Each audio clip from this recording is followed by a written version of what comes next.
or when you're looking at raising funds. And I've tried to cover elements from all of these kind of different pitches for you. So with that, I will share my screen and we can then get started. So, before I pitch to you about how to make a good pitch, let me talk about a story. Now, as you can see, this was a setup of a homeless person where he had put up a cardboard saying, homeless, please help, and expected people to donate money.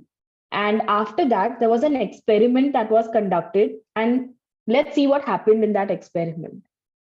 Somebody conducted an experiment called the Power of Language experiment. This was a social experiment that was done where they changed the messaging. Now, on that cardboard, they replaced the message by saying that your kindness will change my life. Thank you for giving me my life. And in the next 2 days, the person got more money than the person had got in the past entire 9 to 10 months.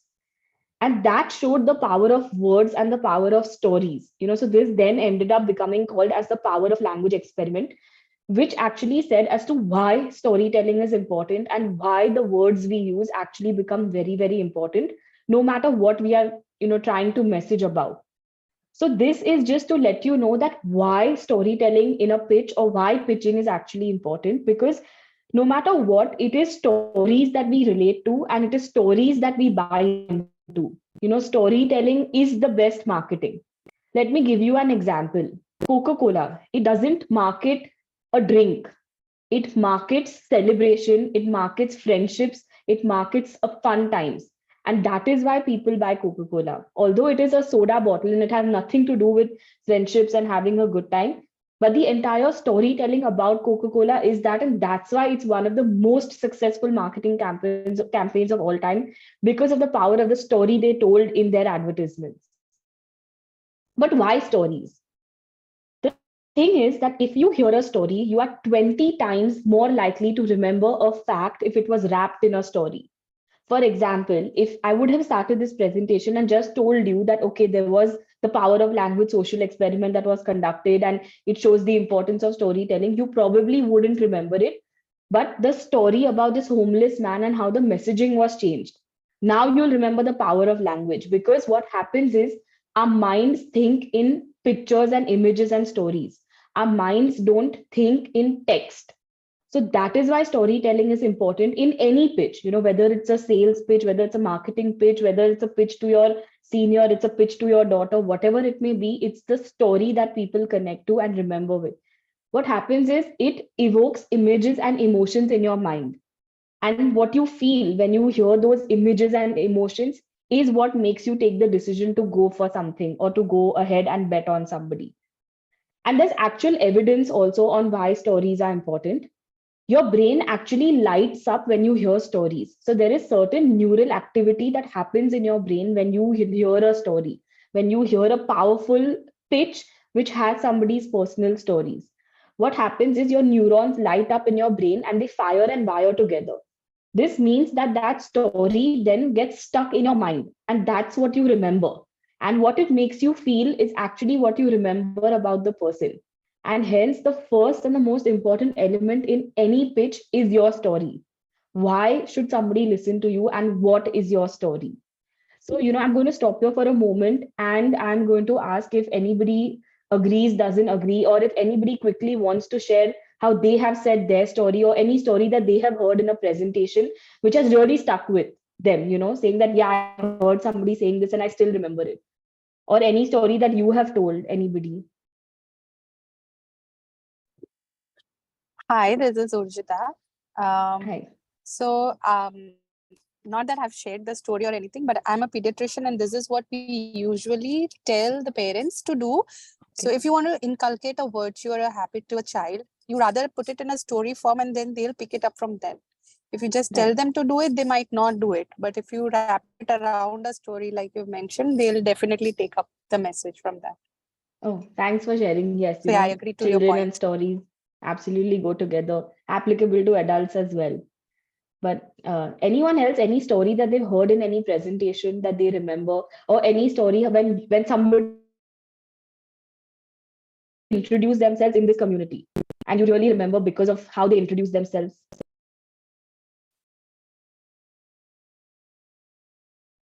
we didn't have the my surrounding experience. It was in the Shark Tank show that three boys created one helmet with all of sensors because one of their friends died because of not the safety was enough on the right. I remember that story. They created this one thing because of their friend. The inspiration came from their friend. That's one of the No, thank you for sharing that. We emotionally connect with stories, and that's what we remember as well. So, yes, that's a great example. So, thank you for sharing. I'll move on to the next part.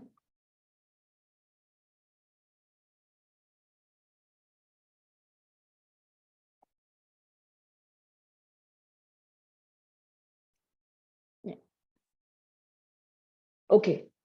When it comes to pitching, the first and most important thing after understanding that your story has to play a role in your pitch is understand your audience. Now, the one mistake that we tend to make is that we use the same presentation for everything and every audience.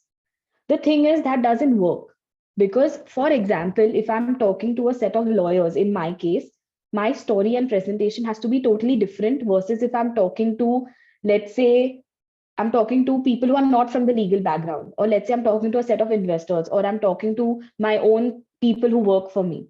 So that's the thing, we cannot use one standard pitch or one standard presentation.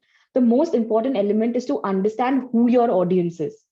And you have, of course, you can have a framework that is same, but you have to customize it to the audience to who you are pitching to understand what is their pain point.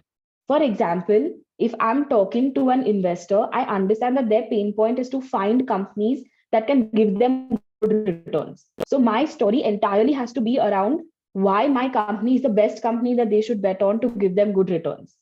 Versus if I am pitching a presentation to somebody who has a dispute. For them, my pitch is not about how my company is commercially viable and it can make profits. For them, my pitch is going to be how I provide a solution that can actually solve their dispute. And versus me pitching to people who work for me, for them, the entire pitch has to be that my company is an employee friendly company and we do everything for people who work for us. So these are the different elements that go into different types of pitches. It is very, very important to put ourselves in the audience's shoes and understand that why should they listen to you? What's in it for them?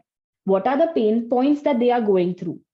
Then we have to understand their preferences. That means you understand your audience choices, your audience's likes and dislikes. Like, what is it that the audience likes? For example, investors like certain specific jargons, like, what is your top line? What is your profitability? What is your customer acquisition cost? Things like that. Whereas if I go to somebody to whom I'm doing a sales pitch, all of these things are not relevant at all. So you have to understand what is their preference. Even when I'm doing a sales pitch, if I pitch to somebody who has a dispute of a few crores and I'm pitching to somebody who has a dispute of a few thousands, both those pitches are very, very different. Because if I'm pitching to somebody who has a dispute of a few crores, I have to say how my platform is here to help resolve such a big and grave dispute also. And if I'm talking to somebody who has a dispute of a few thousands, my pitch has to again change to ensure that my platform was actually customized for small value disputes.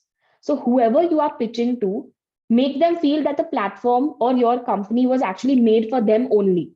That is how you personalize a pitch.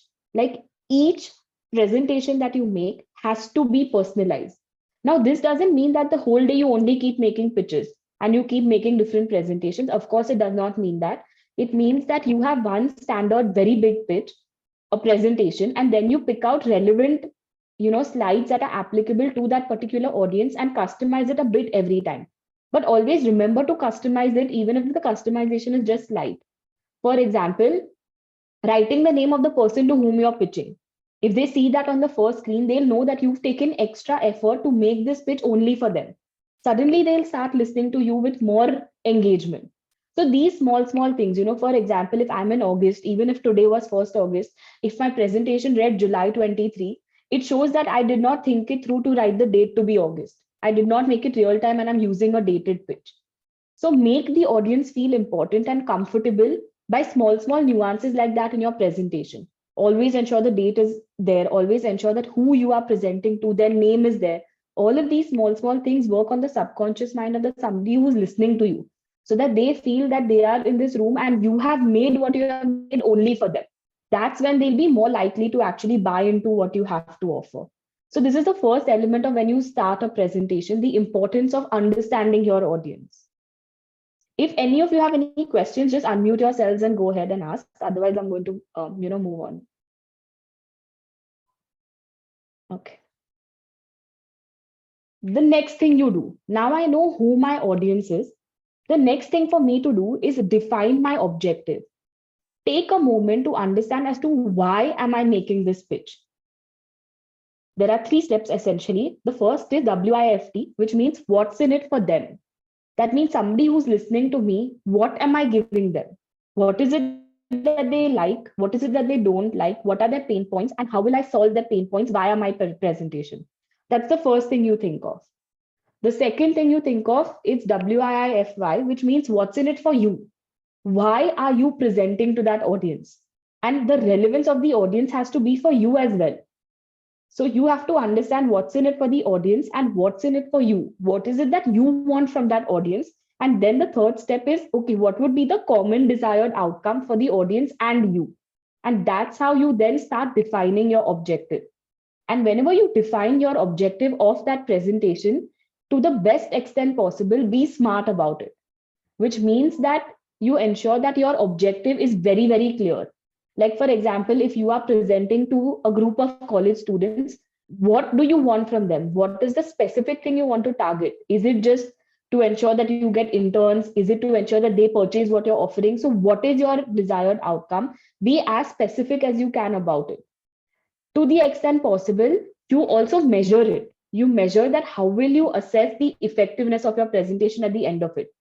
For example, if you are giving a talk to just practice your presentation to a few people, ensure that there is a feedback form at the end of it so that you know that you are measuring how you are presenting and you're measuring whether the objective was met or no.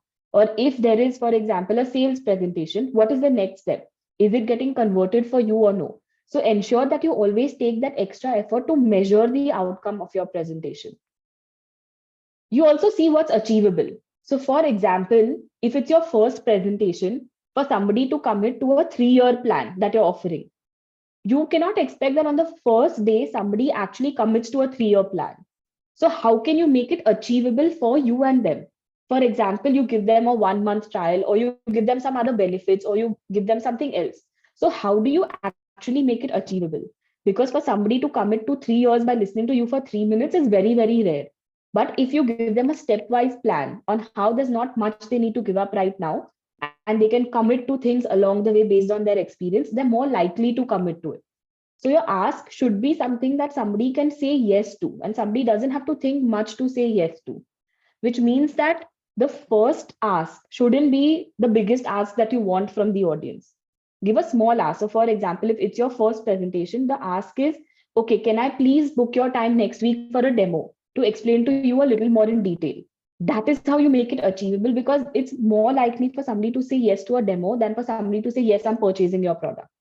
So make it achievable. Make it relevant. That means it should align with the overall purpose of your pitch. Like if I am pitching A and I'm selling X, there cannot be that difference. What I am pitching has to be what I want them to say yes to. So ensure that that link is there. Like for example, you may offer 10 things and you elaborate on first, second, third, but you're asking them to purchase 6th, 7th, 8th. That is not going to make sense. You may talk about all 10, but your presentation has to be centered around what you want them to say yes to. And of course, you also set a deadline. Like don't leave open ends to any presentation. Means at the end of it, the next step should be clear for you and the other person. So don't leave it hanging saying, okay, I just made a presentation, but I don't know what to ask. And I don't know what to ask of them. And I don't know the next steps. That shouldn't happen. How much ever important a PPT and presentation is, that much only important the before and after steps are. So these are some steps that will help you before to make your presentation, but you also have to think after, like what would be your next steps? Like what is it that you want from them and what is the timeline for that? And inform them also of the timeline. So there's absolute clarity to you and to the person listening to you. Now, this is just an example of how your internal objective can be. And these are actual examples from companies who made their objectives also public. The first one was to secure $500,000 in seed funding from venture capitalists to launch the innovative mobile app within the next 6 months. Now, if you see the statement, they started making the presentation with this statement in mind because the objective was very specific. It is measurable, it is time bound, it also has certain elements of what they're going to do with the funds. So, basis this, they can define their presentation, they can define what slides should be there, they can define who should they approach, things like that. So have your objective clear and clarified before you actually start making a presentation or you start presenting.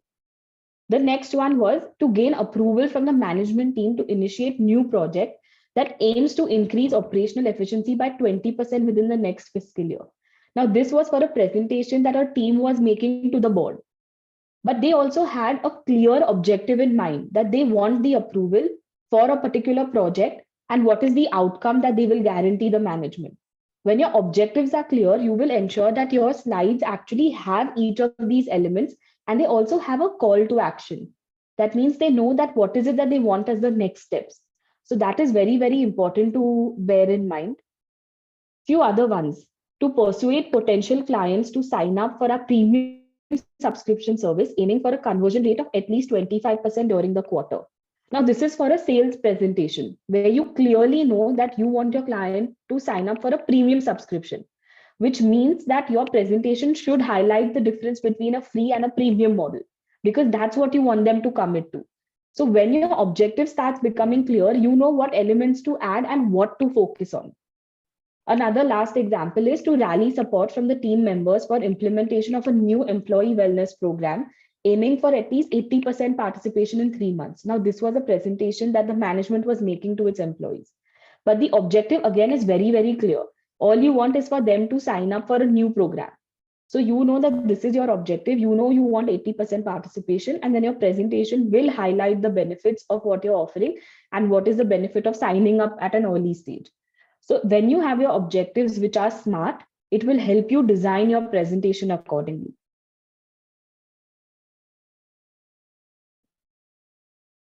The opening statement. The first impression is a lasting impression, as we hear. But the thing is that you have to understand that why should somebody care about your presentation? It's very, very important to understand that why should somebody listen to you? And that why cannot be because, oh, you block time with them or because you have, come from the recommendation of somebody. It cannot be that. You have to have a very, very strong why. Like, why should I care?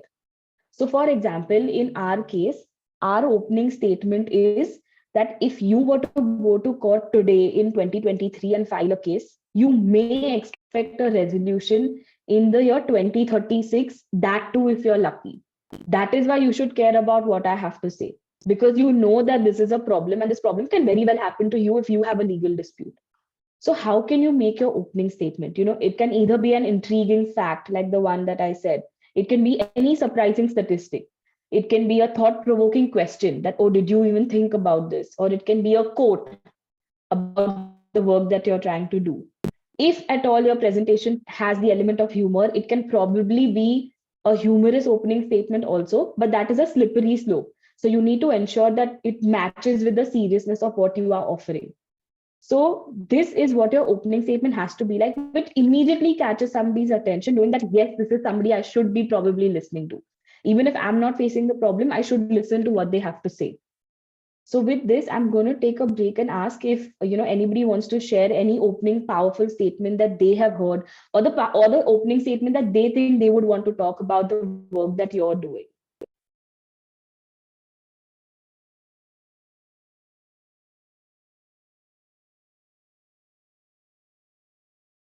Any opening statements, anything that you can think of right now as well, that's also fine, about the work that you are doing and you want to share, how you think you would want to open your presentation. This is your chance, to practice your pitch. Yes, Himanshi. I generally open with asking the people, do you have tulsi plant in your house? And if they say yes, then I ask them that when you go on holidays or vacations, how do you take care of that? Because tulsi is a religious plant and people have taken it with them. So they say that if tulsi is really important, they give it to someone else and then they take care of it. So my product is taking the care of the plant when you're not at home. It's a bit of life issue. So I then carry on it like So you have Tulsi, and when they have the problem, they understand that they won't be at home, then how will they take care of life? And then I continue. So the focus on Tulsi, but my aim is all the plants at their house. No, absolutely. I think that's such a great way to start. Do you have a plant at home? Or anybody who has a plant at home? Most people would likely say yes. And they can immediately relate to the problem, which makes it, oh yeah, I should listen to what you have to offer. So thanks for sharing that. Anyone else, any opening statements they want to talk about? Hi, ma'am. I'm Ankita. Oh, you can so just I'm call me from Indore. Namita. Yeah. Yeah. So Namita, so I'm in the study abroad sector. So what happens when student and maybe their parents come, then the first line or the initial thing, of course, it is related to their conversions to my things, right? So it's mostly like congratulations for taking this decision of studying abroad is going to definitely change your life, an entire family for sure. So that is something and you can just suggest me something more if could be added. Yeah. No, I think absolutely, because you are already making somebody feel good about the decision they've taken. So that is also a great way to start. When you already make somebody feel good, they know that, oh, yes, it's reinforcing my decision. So I want to listen to what you have to say. So I think that's great. The way you are starting saying that, okay, already feeling good, there's a smile on my face, and now I want to listen to you. So it's a great mood that you put somebody in as well. So thanks, for sharing that. Yeah. Yes, Tulika, I hope I'm pronouncing your name correctly. Yeah, I'm Tulika. Hi. Hi. I'm Tulika from Lucknow. I'm a wellness consultant. Okay. So whenever I meet anyone for the purpose of improving their health or my mind, at the back of my mind, I have this thing that I have to improve the health of this person. So my first question is, do you know anyone who is interested in improving his or her health? No? Instead of, directly pointing out that, maybe I can help you. So the first question, like I introduce myself and then I ask him that, do you know anyone who's interested to improve his health? And obviously anyone and everyone will answer, yes, I myself would like to improve my health. What can you do for me? So this is my starting pitch. No, that's great. When you want to ask something difficult, you ask if anybody else instead of directly pointing at somebody and making them feel a little bad about themselves. No, but that's also a great example. Right. Thank you for sharing that.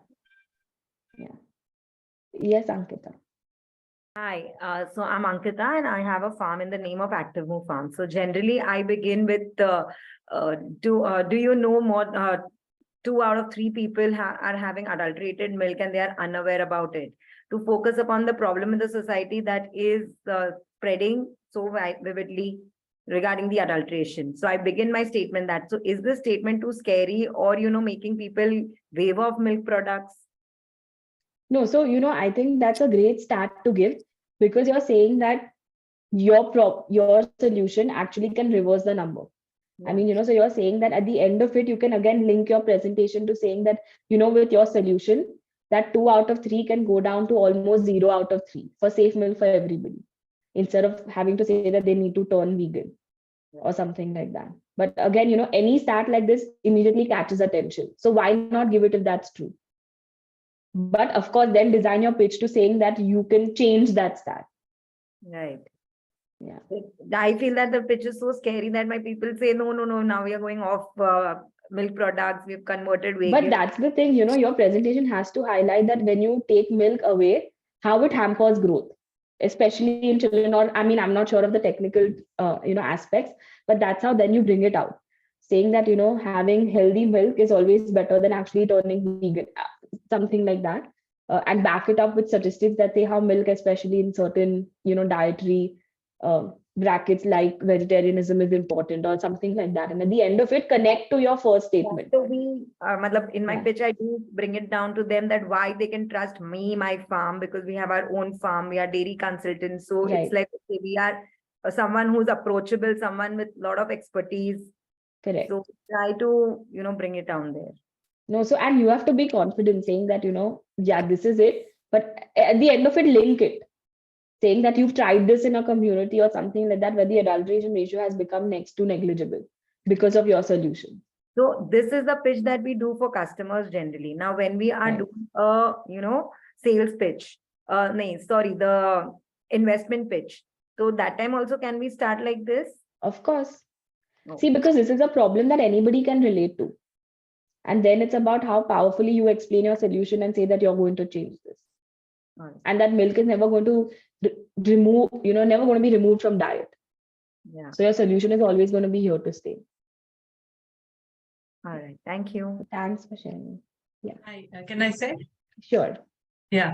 So I'm Ami Gandhi from Baroda, and I make photo books and coffee table books.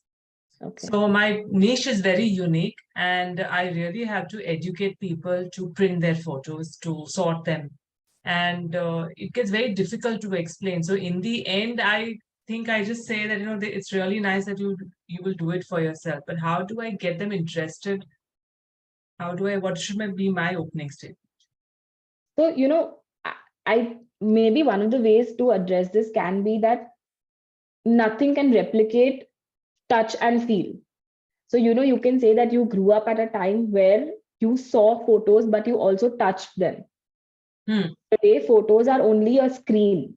And when on an average, somebody spends 7 to 8 hours on a screen, what importance or standing out factor is a photo on a screen going to give you?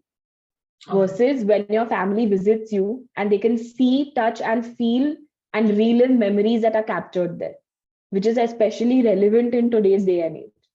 And that's what you are. Yeah. Yeah. So what happens usually, my clients come for word of mouth, and whoever come are really happy with the work, and they may be gifting the book, but I think the whole family gets together to make the book, and they relive the memories. Yes. So is it experience? After the experience, they tell somebody else, and that's how it goes. Yeah. And you can also pass it on saying that this is your heritage and an ode to your ancestors, that you pass it down to your future generation. So that's what you're doing. You're building heritage for families. Okay. Yeah. Okay, thanks. Just some thoughts. Yeah. Yeah. See what's done. Okay, we'll just take a couple more and then we'll also, move on, and then we can take the bands later. So yeah, we can go ahead with you, Avyan, I really like the stuff in your background and your exhibition. Can I say? Oh, I forgot to rename myself, I guess, in that case. Avyan is my son's name. I'm so sorry. I'll just rename myself. So, so I wanted to start like this. Like usually in my case, people come in and they have their opening statements for me, like saying, oh, this is such a beautiful embroidery or something like that. And then I'm pitching in by saying, that yes, I am an artist. I'm very good at sketching. So I usually convert my sketches into my embroideries, and that is how I go about my things. And that is why they're unique, because we're not copying it from anywhere. It's my art. That is how I start my pitching. So is there a better way to start off? I mean, if just in case the client doesn't start off, then you need a better statement to start off. Yeah. So, I think what you are then doing is some sort of embroidery and, some clothing work out of that embroidery. Is my understanding correct? Yeah, so I'm into clothing, I'm into paddles. Understanding correct of what you offer? Okay. Yeah. So, I think one way of doing it is, how handicraft has changed over time and everything has become mass production. Like a same design will be available at, for over 1 lakh t-shirts. So how do you stand out and make your dressing unique about yourself? Yeah. So saying that, what you offer is just a one piece clothing, which nobody else will have. And this will give you an identity to stand out without having to worry about this being common or being seen. And that's how you can, showcase your personality with your clothes. Yeah. Unique way. Like build a story around that. That could be one thing. Yeah. Yeah. Should we take one question, Amit, or should we? Yes. If there's a chance and if I could ask a question, please. Yeah, absolutely. Hi, Namita. This is Shubhra here. Actually, I do products for moms and babies, right? I mean, since the time a lady is expecting until her baby turns 1 year old. And it's a mix of everything. So right from mental wellness to, your food and nutrition, your utility products like bells, maternity pillows, all of these things. And it's a homegrown brand. So it's not like I'm aggregating products from different places and putting it together. It's more like we've developed these products. We have our own prints when it comes to swaddles, napkins, things like those. So these are products which are unique, which you're not going to get otherwise in retail shops or from any other brand like Amazon or something like that. Now, the problem that I face when I'm pitching is that there is so much to my brand, and there are so many products which are very varied. How do I get their attention? The only thing which I usually have is that it is, it is women helping other women through motherhood, because it's an all women team. And all the products are also made by women entrepreneurs. So they could be women entrepreneurs, they could be mom entrepreneurs, or they could actually be those underprivileged women whom we taught things and now they make it for us. So it's like a Got it. women led thing. But even then, there is so much to explain that I've never been able to come down to one, say, like, like how you said, a one opening statement, or, one punchline which can directly just go through. So I think probably your opening statement can be something like, motherhood is a hard and lonely journey. Saying that you feel that you have a community with you, Right, right, right. in the end, the person going through it, and say that you've experienced that yourself, and how you are trying to bring those mothers together, the people actually going through it, to share that loneliness, and how then you can build on to a narrative around that. That could be one way of putting it. And saying that otherwise, what's available, either there is no information or there's too much information. So how do you know what to do, where to find the right product, and who to ask? Hmm, hmm, hmm. So something around that could be Right, one way. right. Yeah. Thank you. So No problem. please hold on to your questions. We'll take up your questions after 4-5 slides more. Let us Yeah, so next we'll go with Chachi, Ayushi, and I think Pooja had also raised her hand. So we'll just cover a few more slides and then we can start with three of them. So can I speak now? Pooja, Okay. this is Pooja here. Yeah, So I am running a preschool, and we Okay. actually working on brain development of children. So my Okay. opening statement is like that. When the parents come, so I used to say that more than 80% brain develop at the age of 6. So we have created environment which supports your child's development, and the brain cells are the only cells which develop only once in lifetime, and we create happy and independent child. So Wow. this is my statement whenever someone comes to me. I think that's brilliant. That's great. You can probably, start with saying that, did you know that your brain cells are the only cells that develop only once in your lifetime? All others regenerate. Yeah, yeah, So that development is what you solve for. Because that is a fact which most people may not know. It is surprising. It's catching everybody's attention and being like, okay, wow, let's listen. So that's great. yeah. Yeah. Thanks. Thank Since you. it's related to pitches, will my question be valid after your slides, Namita? Okay, you can ask now. You can go ahead. We'll take your Okay. question. As you notice, I'm a content writer and I'm a multilingual Right. content writer. I speak 9 languages fluently, Oh, but I'm wow. Okay. offering 187. In fact, I'm Oh, connected with wow. translators from across the world. But what I Okay. have noticed, especially after the advent of ChatGPT and other AI bots, people are not realizing the value of content writing for their niches, which is more personalized, more humane, and much more emotionally connecting. I can see it because I have the paid version of ChatGPT. I have paid $100 a year for it. And I can see the difference in the kind of content I can produce. I have 9 bands in IELTS. I have 110 score in TOEFL. I'm a certified and trained trainer. And I can see that my language really has an impact. But how do I convince my, like I'm a part of BNI, I'm a part of VBN, where I have a 30-second pitch to be given every morning. All right. So Okay. when I give it that 30-second pitch, I normally what I do is I offer 37 services. Like I write web pages also, I write product descriptions also, I do statements of purpose also. So what I have done is that I divide it because the audience is varied. Like how you said, you got to address the audience, right? So once I'm tackling statement of purpose, once I'm tackling product descriptions, once I'm writing about ghost writing, once I take up jingles, but I feel that I'm not reaching my audience. So I need a pitch which is talking about content per se, but not about my services. So how can I do that? I mean, I've been attending a lot of sessions. Yours is not the first one. I have attended quizzing sessions and quite a few, all talking about your elevator pitch. And I think my elevator pitch is pretty good because I am attracting attention. And even with ChatGPT, I am getting work, but I still am not satisfied personally. So that is why I Okay. keep attending these kind of sessions. And right now, listening to you, you're pretty young. I'm 52 years old. You're probably half my age, but I like the way you're speaking. So I feel that you can probably throw light on what kind of elevator pitch would be good for me. Maybe a single line, you know, or maybe just one word in my elevator pitch.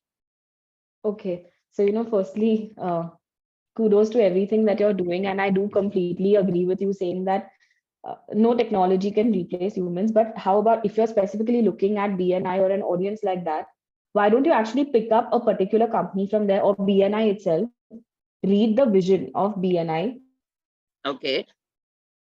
I'm listening. use Google Translate to translate it, and then say the vision, say the Google translated version of the vision, and then say the vision that you write and show the impact. So you directly start and delve in with an example. So I'll just give you an example, okay, like just to extend into what I'm saying. So say for example, we have something called arbitral award. Okay, so we have this term award, which is the outcome of an arbitration, which is like a court order. For example, when we use Google Translate, award becomes puraskar. But actually, that award is not a puraskar, it is a legal order. So True. that is where you show that automated translation fails. And if you're Okay. especially targeting the niche, give examples. So in your BNI, find a company that would, for whom multilingual audience would matter, pick up something from their website. All right. Use Google Translate, 2 lines, then say that, okay, I used Google Translate to translate this. This is what it said. Then say how you wrote it in a different translated version to show the impact, saying that that's the impact of a human translator. And that's what you offer. So you don't need to talk about those 37 services in 30 seconds. All you need to say is give an example of why they should bother about which are the 37 services you offer. Not that you need to offer these 37 services. You've given me a lovely one for transcreation, because this is the Yeah. pitch I give for transcreation and not translation. Thank Correct. you. That really made sense. So, Thanks. yeah, so Namita. your closing line can be that you're not a translation, you're transcreation, as you said. So you end with that. So start with an example so everybody listens. And especially if you make it about, an example about somebody in the audience, all the more people will listen. And then they'll all come to you to translate what they want to say in their website. I completely understood and got you. Thank you very much, Namita. That was a very enlightening answer. Thanks, Peter. Thank you. Yeah. You want to go? Then we'll take questions after this. I'm fine, asking later also. Okay. Okay, then we'll continue with the slide. We'll take late. Okay.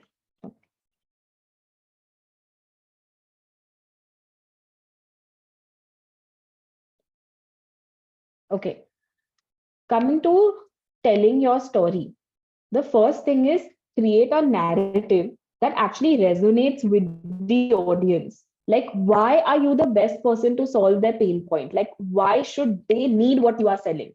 And let that come out. So, just as we gave the example for trans creation to Dr. Sachi, same way that why do they need you? So get that out in your story, saying that, the options that exist for you fail because of some or the other reason, and you are there to solve for when other options fail. You also have to talk about what is your USP. What is it that only you bring to the table, and what is your moat? So how are you solving their pain points in the best possible way? So when you are actually spinning your story or your narrative, all of these points have to come out. So, if we take an example from here, like let's say, for example, we take the milk example. So firstly, you have to create a narrative that resonates with the audience, saying that, for example, how many of you had milk today morning? Did you know that 2/3 of that was actually adulterated? Then it suddenly catches people's attention. Then you say that, what, I have a solution so that the milk that you drink today evening or tomorrow morning will not be adulterated because of the solution I offer. And then talk about the solution. Then talk about, if you have any certifications, if you have any testimonials or something like that, or how your first client, started with you and now where they've grown, anything like that, because that makes your story relatable. That makes your story, become the hero. So how are you portraying yourself to be the hero in your story? That should come out when you tell your story. You also have to talk about how this will benefit the audience or what is the proof of its effectiveness. So that also somewhere has to come out, saying that, okay, my solution works and look, here's proof. This milk glass versus this milk glass, you test it out. If there is any test you can do on the spot to check adulteration, demo all of that. Because that brings in credibility and that shows somebody the effectiveness of what you're offering. So you prove that, and then you, if at all you want, you can also talk about what competition looks like and why are you better than the rest. So your presentation, as you understand your audience, you understand the objective of your presentation, you made an opening statement, then you start addressing each of these points as to what is the problem that the audience is facing, why are you the best person to solve it, how are you solving it, what is the proof of its effectiveness, and why other competitions that exist actually fail and how you are better. So then after your opening statement, your entire presentation starts shaping up only like a story and in a very logical sequence. So it cannot be that you talk of your solution for competition and then you talk about the problem. Maybe for somebody listening to you for the first time, it becomes confusing. So you first jot down the points and you jot down them in a story manner, like how there is an opening, there's a middle, and there's a conclusion. Similarly, your pitch also has to be entirely like a story, so that they listen to every slide. They only don't have to listen to your opening statement, they have to listen to every slide. So it feels like I'm listening to a story when I'm actually listening to you pitch. And that's what makes it interesting for me, because even when you read a story, you read every chapter, right? Because you want to know what happens next, what happened in that chapter, then what happens. It piques your interest at all times. So these are the elements that you can cover in your presentation to ensure that it's a free flowing story and they want to listen to you throughout the entire journey. But to talk about specifically what has to be included, so I'm going to talk about a few elements here. Like, this is just one sample flow, not necessarily you follow that. You can follow any flow that you like. But essentially, if you're making, let's say, a pitch deck presentation for an investor, these are some of the aspects that definitely should be there in your presentation. First is, of course, your introduction and why you're here. Moving on to the next thing, which has to be the problem, like you identify 2 or 3 problems that you're specifically catering to. Now, let's say if there is a problem statement and you're talking about 5 elements of the problem, it is important to ensure that your solution covers all 5. You cannot write 5 problems and say that you're only solving 3 of them. So always ensure that that is, a part of your pitch, that if you talk about 3 or 5 problems, you find and give solutions to each of these. So say, for example, if I talk about dispute resolution, now in that case, there are multiple problems of it taking 20, 30, 40 years in our judicial system. But the problems that I'm not solving from that will not form part of my pitch. Only the problems that I'm actually solving will form part of my problem slide. So that is something to take care of in your problem slide. When it comes to solution, keep it clear, concise, and simple so that somebody can understand. Don't complicate it too much. So say, for example, I'm just going to pick up examples from what all of you have said, and these are just for example purposes only, nothing else. Say, for example, if I'm talking about organic milk, I don't need to go into very technical jargons on how my milk is more organic. I can give a conceptual understanding in my solution. Because the more you get into technicalities, the more it complicates the listener's mind in the first time. So all you want to do is give a conceptual level understanding of the solution you're offering. So say, for example, in Preserve 360, I would say that I have a solution where you can take your legal dispute and you can solve it completely out of court and online. I'm not in my solution slide. I'm not going to tell you how I will do it on online or out of court. I will just tell you that, okay, I will do it online and completely out of court, and it will get over in a fraction of the time, cost, and effort that would otherwise take you. I'm not getting into how. I'm just getting into what I'm offering in the solution slide. Then when it comes to few other elements in your slide, first will be the market size and opportunity. Now, one of the biggest things that an investor seeks is how they will get an exit and how they will make money. So that is their pain point. So you have to address that. So you have to talk about how the market size and opportunity is huge and how you are right out there to solve for it and capture that market.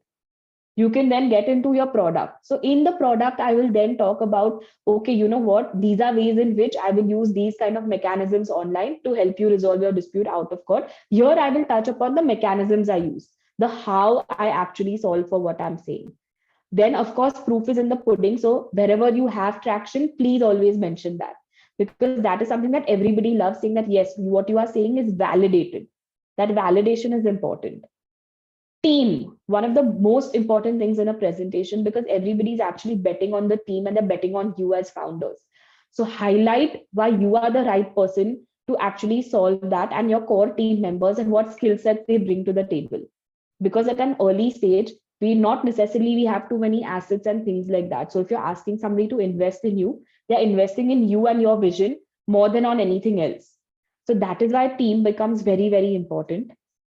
It is also important to highlight competition. Sometimes if you say that you're the only one in India doing this, it's a scary thing, because why are you then the only one in India doing this? So sometimes it's good to highlight competition also and talk about how you're different. Of course, you can say that you're only ones in India doing it this way, but be careful when you say that you're the only one in India doing this, because India is a huge, huge country, and to say that you're the only one, somebody may always feel that does a market even exist for this if they are the only ones doing it. So it's a thin line over there. So always try and ensure that you talk of competition, but talk of how you are different. If at all you have any numbers to prove, mention them. Investors generally love numbers. But the last and the most important thing is talk about what's next for you. Talk about the bigger picture and talk about how this is just the first step and where you're going from here, because that's what they're investing for. So your end also should be as powerful to talk about what from here, what next for you, and how you're growing beyond what you're currently doing. So these are, just the different elements that can be covered in a pitch deck presentation for an investor. Talking about some elements in a sales presentation, of course, a cover slide. First, you build up and you talk about the mega trends. I mean, these are just sample layouts. It's not necessarily you follow only this order. These are just some for you to, get thoughts and see what's applicable to you. You give certain context about, what's the industry like, where are you coming from, things like that. You talk about the pain points of the audience, like, okay, what, you drank milk today, okay, what, you face this problem, or anything of that sort. Or like, let's say for example, the outfit that somebody is wearing, you don't need to pinpoint and say that, oh, your outfit is common, but you can always say that, today we are in the world of mass production of clothes. How does one stand out there? That's where my artwork gets converted to clothes and gives you a unique way of standing out via your dressing, things like that. So the problem that the audience can relate to. So for that, take a moment to understand the audience's background so that you can really talk about the problems they may be facing. And then why those problems have the current solutions that those problems have, but what is the shortcoming in that? You can upfront highlight that. You may think that you can go to a designer, but what, a designer t-shirt costs, let's say 10,000, which makes it unaffordable for majority of Indians. So that's how then your solution comes into the picture, saying that, okay, what, this is your solution, which makes it affordable and still unique for everybody. Then what is your value proposition? Saying that, you have the best fabric, you have the best designs, you have unique designs, etc., whatever it may be that your value proposition is, which slowly starts touching upon each of the problems in your problem slide and how you're solving for them. So automatically somebody understands that, yes, these were the problems and here's how they are solving it. Wherever you can, demo your product, show it, bring it with you. Even if it's on a pitch on a stage, show the product. Show that, have you seen something like this? You may not have, because this is proprietary to me. So talk about your products, demo your products, and upsell your products always, that you show how much conviction you have in your product, because that's what they buy into. So always remember that the way you talk about your product, that passion should shine, saying that, yes, she has built this product and she's the person I want to buy it from. That's, how you highlight your product. Also talk about the direct benefits, that what are the direct benefits that they get. Then highlight on your indirect benefits also. Like say, for example, these are made from recycled waste, or somebody said that, okay, these are made by women who are underprivileged, and now they are the ones who are making a livelihood, and every purchase you make directly contributes to their livelihood. Like who wouldn't want to, then buy from, for a social cause like that. So wherever you have emotional angles in what you're doing, build that into the benefits, because that is what resonates for somebody's mind. Then of course, talk about proof. So, say if you have any pictures of any customers, you have testimonials, you have anything else, always highlight and talk about that, because that serves as a validation in the mind of the audience. And the last and the most important thing is always have a call to action, which means that what is it that the audience has to do next? Say, for example, if you just want some time for a demo from them. So say that, what, please allow me to block your calendar in the coming week for a demo. Or if you want them to follow you on social media handles, then say that. Or whatever it is that you want, what is your small ask? Your first ask should be a small ask where it doesn't take a lot for somebody to say yes to. So always remember that your presentation, does end with a call to action. One thing to remember in any presentation, whether it is an investor presentation, sales presentation, any other presentation, there will always be objections. So accept and anticipate them. There will be various objections or concerns from the audience. The thing is, it's important to understand your audience at that time. Like, you put yourself in their shoes and already identify common objections that they may have. So say, for example, for the moo farms, over there you already know the objection may be that, okay, then should you stop milk altogether? But you already have a pre-planned answer to that, saying that, for those who have stopped milk altogether, what is the disadvantage? So you already anticipate those questions and have answers to them. You have to offer persuasive answers. You cannot say that, oh, this is an objection, and you cannot appear that you don't know what to answer or you appear fumbled by it. So pre-plan the objectives from the audience perspective and have answers to them. So understand their concerns and see how you can address their concerns already by anticipating these objections. There are times where certain questions may come that you don't know answers of. There you can respectfully say that, yes, I will get back to you on this after I recheck certain aspects, from my team. That's all right. But always ensure that, you show confidence and preparedness, because preparing for any pitch is definitely going to be key. So say, for example, on Google Translate, if somebody has a question that, how does a live translation become affordable, or some question like that, like, why should I have an in-person translator when I can have technology? So already anticipate these kind of objections and have answers to it. Talk about facts like, where has Google Translate failed? You will get information on that. So talk about these things. That will ensure that, yes, you are aware of the objections, but you're still prepared for the answers. So again, it's very important to do a Q&A, with your team or anybody else, to understand what questions may come. Your call to action.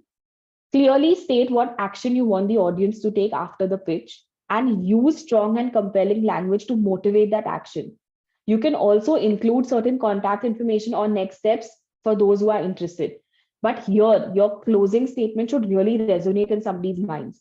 So let's say if you're starting with a shocking fact, close it with a fact of how you can reverse it. Something like that, So if you can relate your opening statement and your closing statement, nothing like it, because then it closes the chain in somebody's mind, saying that, yes, you started with this and now you're reversing the perspective through what you are offering. So always try and ensure that your closing statement or your call to action is the last thing you end with, and that has clearly defined next steps for the audience.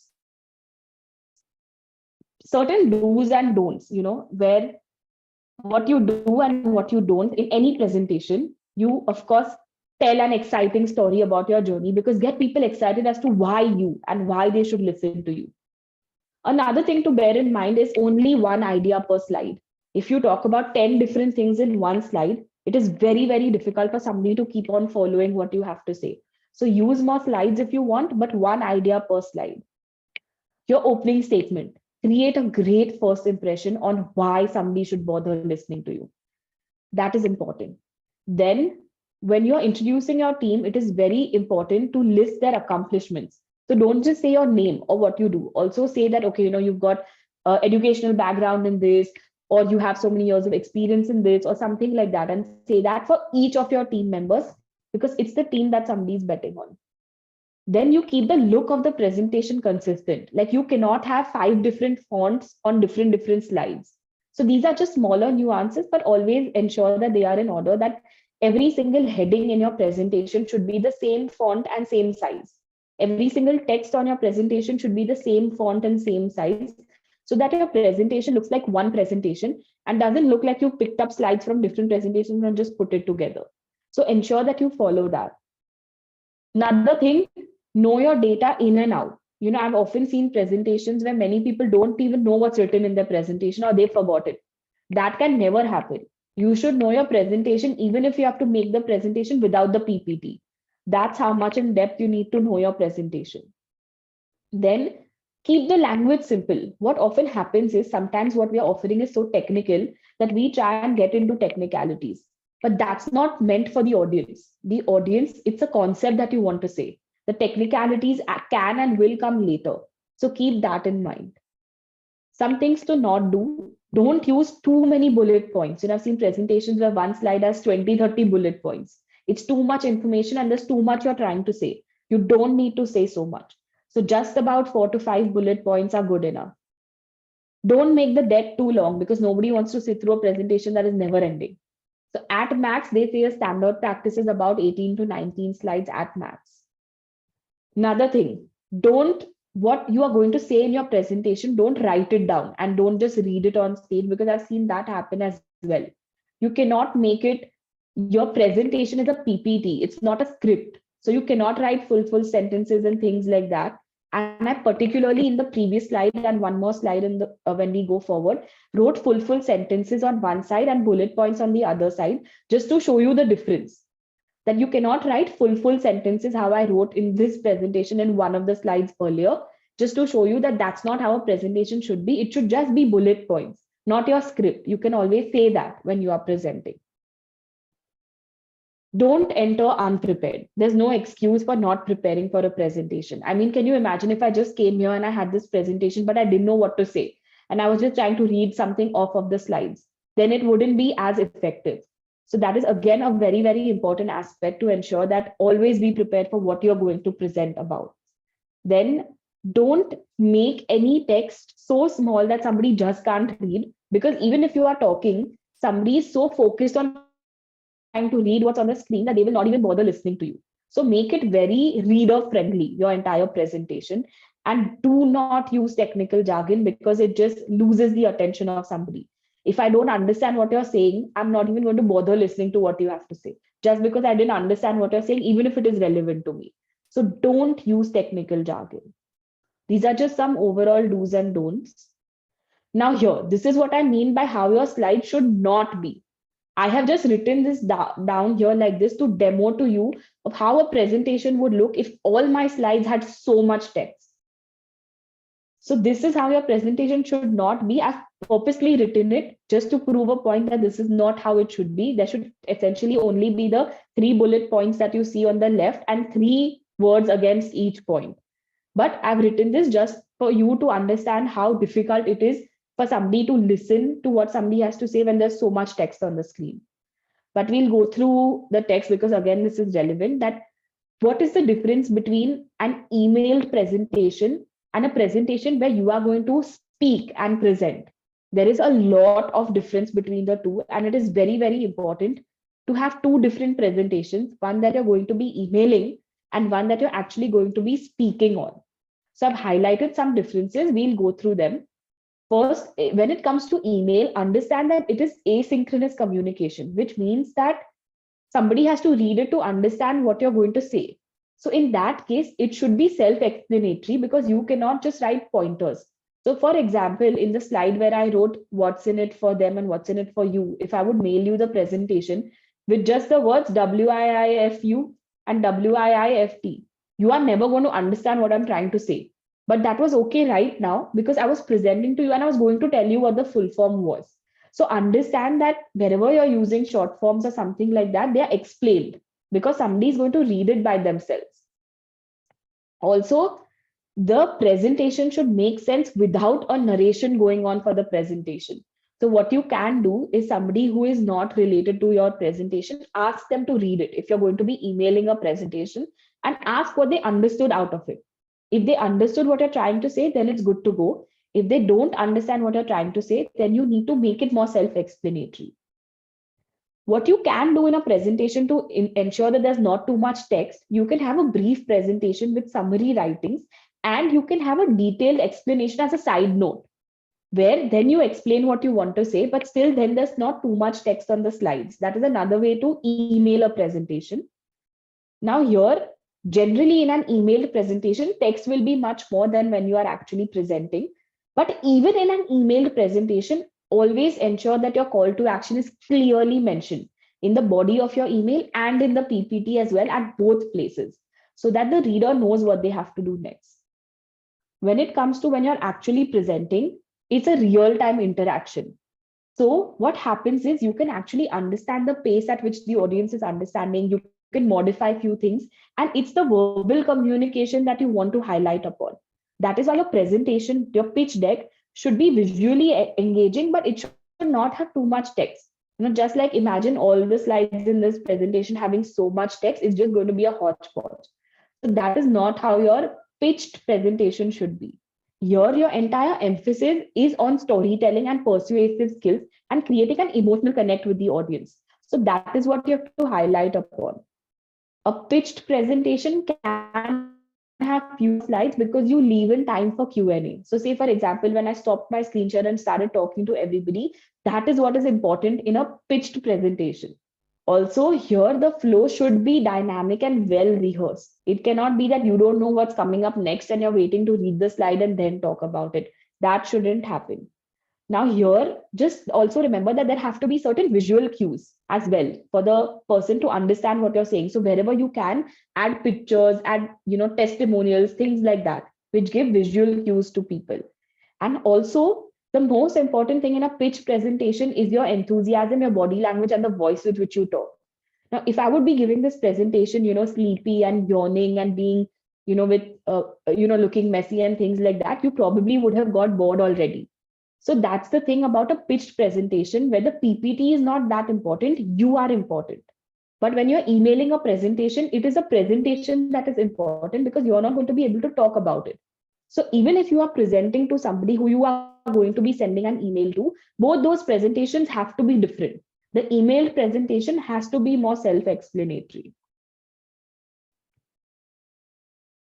Okay, we'll explore now and we'll see few of the presentations that you all want to talk about. I also have certain presentations that I can share with you, of Airbnb and Uber, so you can have a look at how the presentations are. But before I end, I just want to show you one thing. When we make a presentation, we end the presentation with this, saying that, okay, you can see that instead of war, the kings are deciding to settle it by a chess battle, and the war is expensive.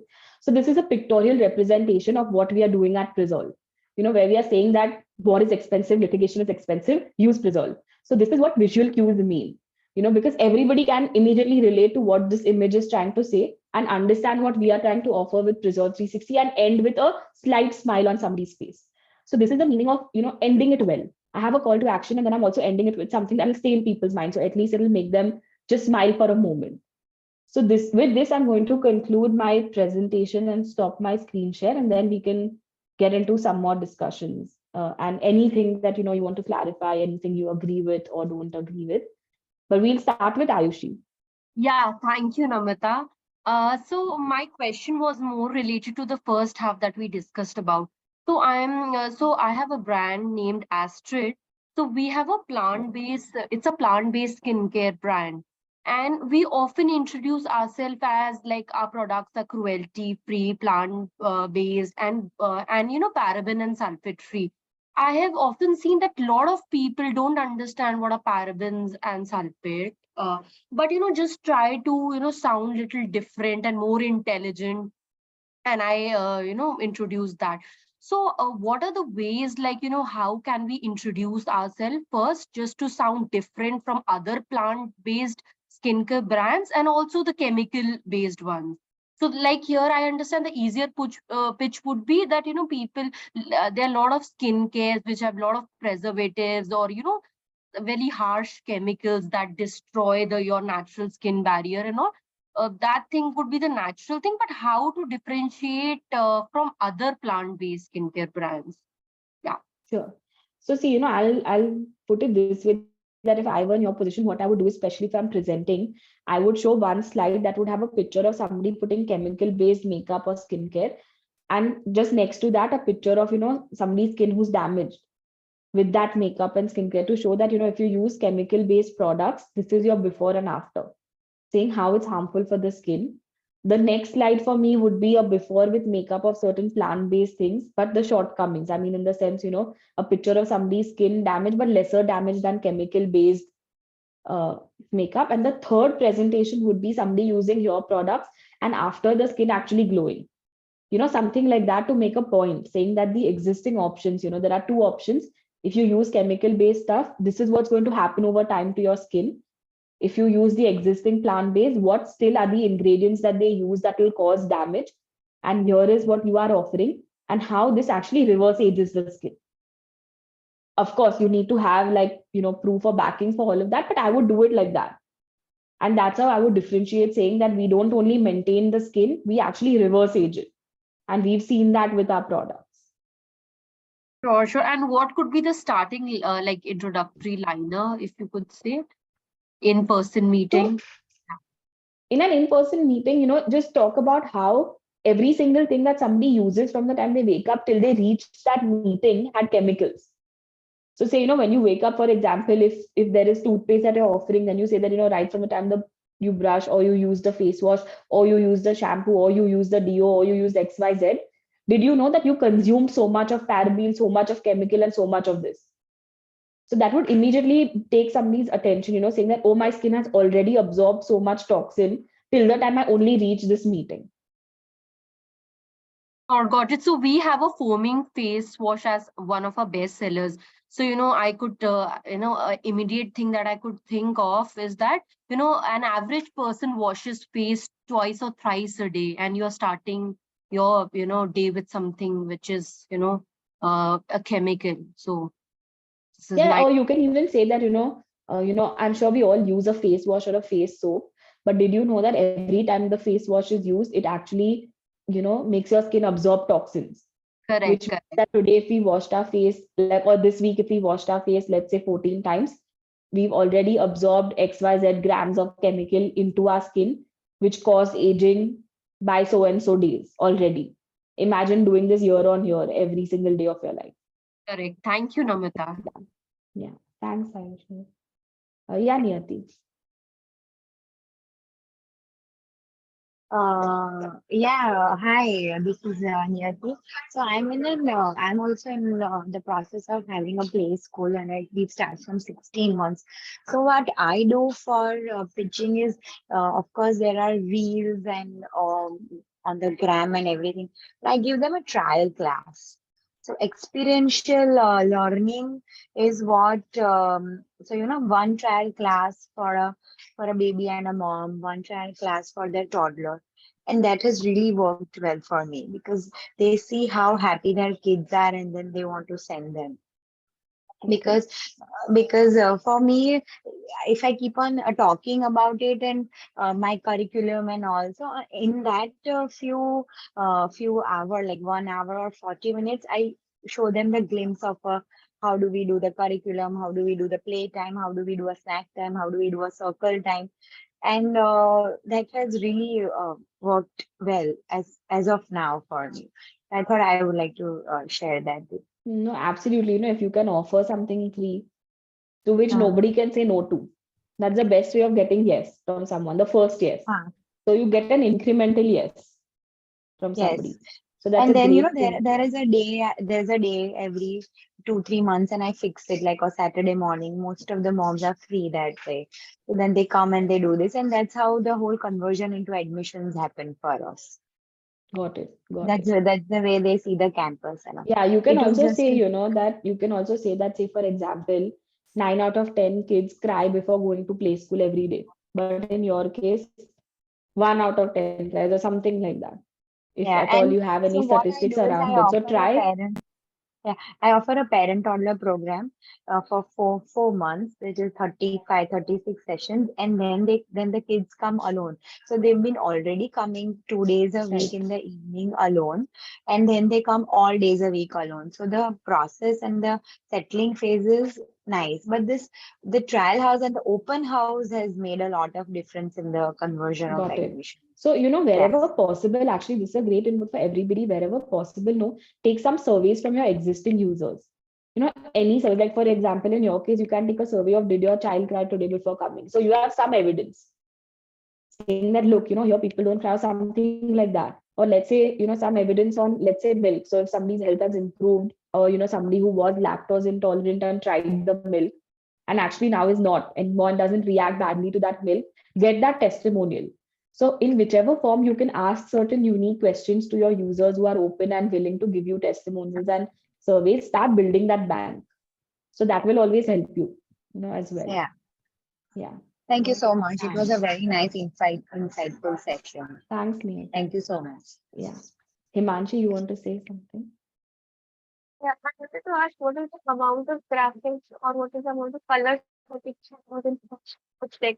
Because sometimes people or investors like very simple things, and sometimes we need to put some of the graphics or elements that will enhance our things more.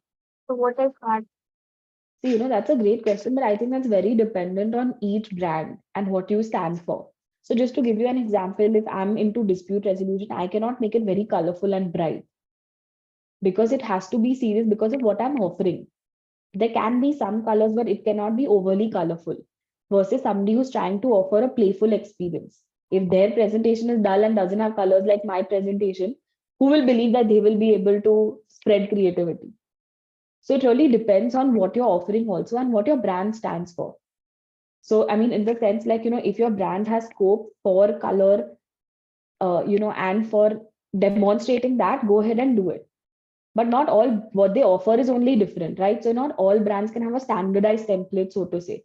But always ensure that it shouldn't be so colorful that text is lost or it looks like this is just random pictures. It's not a picture book. It's still a presentation at the end of it, but relevant pictures are there. Okay, so should I add more of the elements in the pitch that I am going to say to the customers? It's more simpler when I'm in front of the investors. Will that go or? So see, like if I were you and I was doing a plant-based, like taking care of plants-based thing, my presentation somewhere on the side would have like a plant emoji or something, something like that, which then throughout my presentation knows that, okay, this is something to do with plants. But on a testimonial page, I would have actual pictures of how the plant are taken care of, or where you can have a small video glimpse of how the plant was taken care of. And when I'm doing an in-person pitch, if I were you, if I can demo it on stage, I would show that. Or, I would bring a plant and say that, this was in somebody's house for 20 days without somebody being in the house, but look, it survived. Something like that. Yeah, thank you. No problem.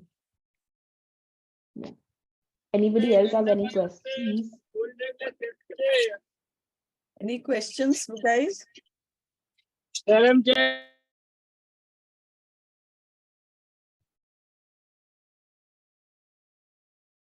Okay, anybody else who wants to share anything about their presentation?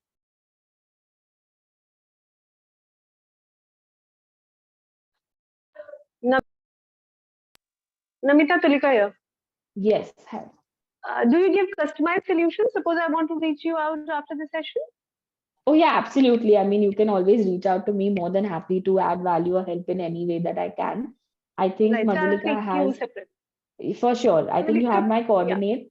You can definitely share it. And otherwise, also my email is like simple. It's namita@resolve360.com. I'll put it down in the chat box also. Or LinkedIn. Email and LinkedIn are the best ways to reach out. I will definitely respond, even if there's a slight delay, but I will respond for sure. Thank I'll you so put much. down the coordinates. Can we have your number also? WhatsApp number? Yeah, I'll put it down. Thank you. No problem. I'm sorry, I haven't been able to go through the chat box. I just see there are a lot of messages. So in case there are any questions, we can address them. I haven't been able to. I was taking care of this. Okay. No such questions as such. Okay. Okay. Then I think if there are no more questions or comments, we can conclude our session. Questions, guys? Yeah. Okay. I hope, there is something that you could take back from our time together today. And thank you for taking the time on a Saturday morning to attend on how to pitch. I definitely hope that, all your pitches turn into very, very successful outcomes, and all the very, very best. It was a wonderful session, Namita. I'm really, really impressed. Thank you. Thank you so much.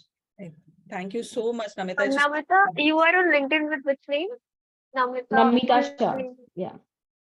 Okay. Yeah.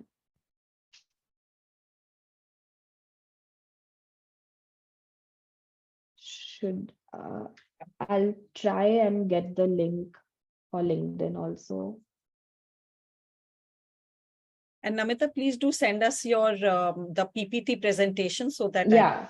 I also have the Airbnb and Uber presentation that was used when they raised the initial rounds. It's just to give perspective on how they've used images and few words for them. But of course, these were built, like these were made many years ago, but just see it from the context of how their story has come out and how they've used few words and how they've used images also.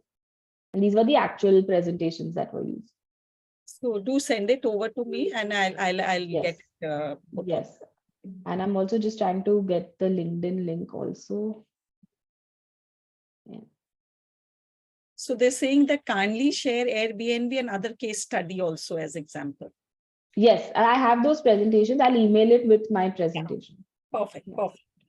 Yes. Yeah, that will be very helpful, the case studies and all. Yes, absolutely. Yeah.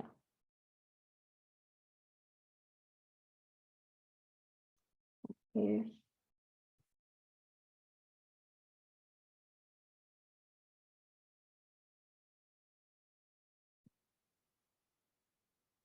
Okay, I've shared the LinkedIn link as well.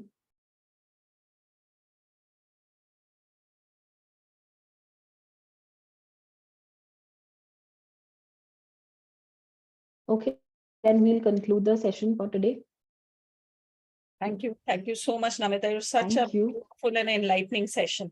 No, I'm glad. Thank you so much. And thank you for the opportunity to share my experiences also. So thank you so much. And any of you want to reach out at any time, feel absolutely free. You can also coordinate with Mandalika if anybody does want some one-on-one session as well. More than happy to, facilitate that also. Yeah. Yeah. Okay. Thank you. Bye. Thank you. Bye. I'll put all the details in the group so that everybody has access to this. I'll leave the session. Thank you. Okay. Thank you. Bye. Okay, guys, please fill up the feedback form before leaving the session.